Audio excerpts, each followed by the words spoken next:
Dhankaya Soomaaliyana weerar xeelad cusub loo adeegsaday ayay kooxda Al-Shabaab ku qaaday deegaanada Awdeegle iyo sidoo kale Bariire.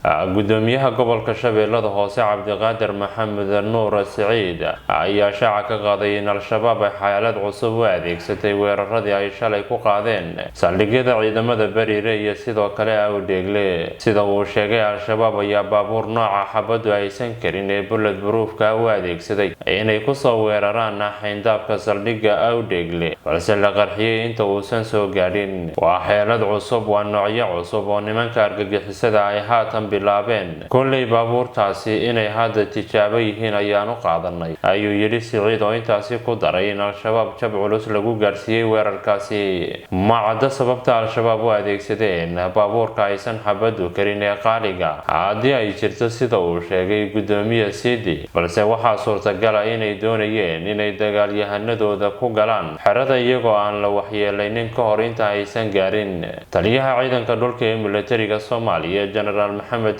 Tahliil Biixi oo u waramayay warbaahinta dowladda ayaa sheegay dagaalka ka dhacay Bariire iyo Awdeegle ay Al-Shabaab uga dileen 85 dagaalame. Sidoo kale Taliya Biixi ayaa sheegay in ciidamada dowladda Soomaaliya ay nolosha ku qabteen in ka badan 10 dagaalame oo ururkaasi ka tirsan.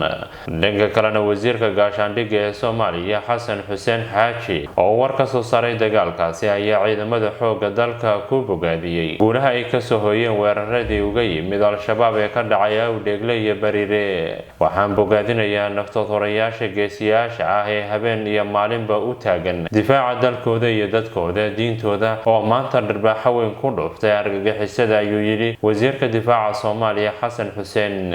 Dhanka kalena Turkiga ayaa sheegay inuu aad uga walbahaarsan yahay askarta badan iyo shacabka lagu dilay Soomaaliya. War-saxaafadeed ka soo baxay wasaaradda arrimaha dibadda ee dowladda Turkiga ayaa si adag lagu cambaareeyay weeraradii ururka Shabaab ay ku qaadeen saldhigyo ay ciidamada militariga Soomaaliya ay ku lahaayeen magaalooyinka Awdeegle iyo Bariire ee gobolka Shabeellada Hoose. Qoraalka ka soo baxay dowladda Turkiga ayaa ugu horreyn lagu yidhi, waxaana murjiyey inaan helno warka sheegaya in askar iyo dad badan oo rayid ay naftooda ku waayeen Soomaaliya maanta 3 Abriil 2020.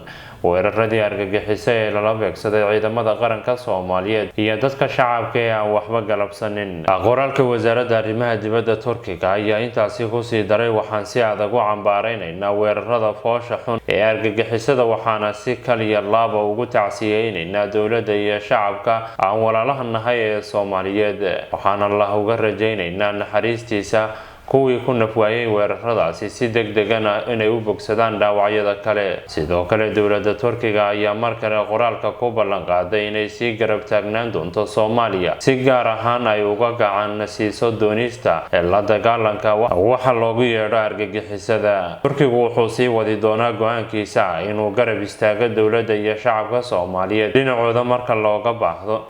Turkigu waxa uu sii wadi doonaa go'aankooda iyo inuu sii garab istaago dowladda iyo shacabka Soomaaliyeed dhinacooda marka laga hadlayo argagixisada, ayaa lagu soo gabagabeeyay war-saxaafadeedka ka soo baxay wasaaradda arrimaha dibadda ee Turkiga.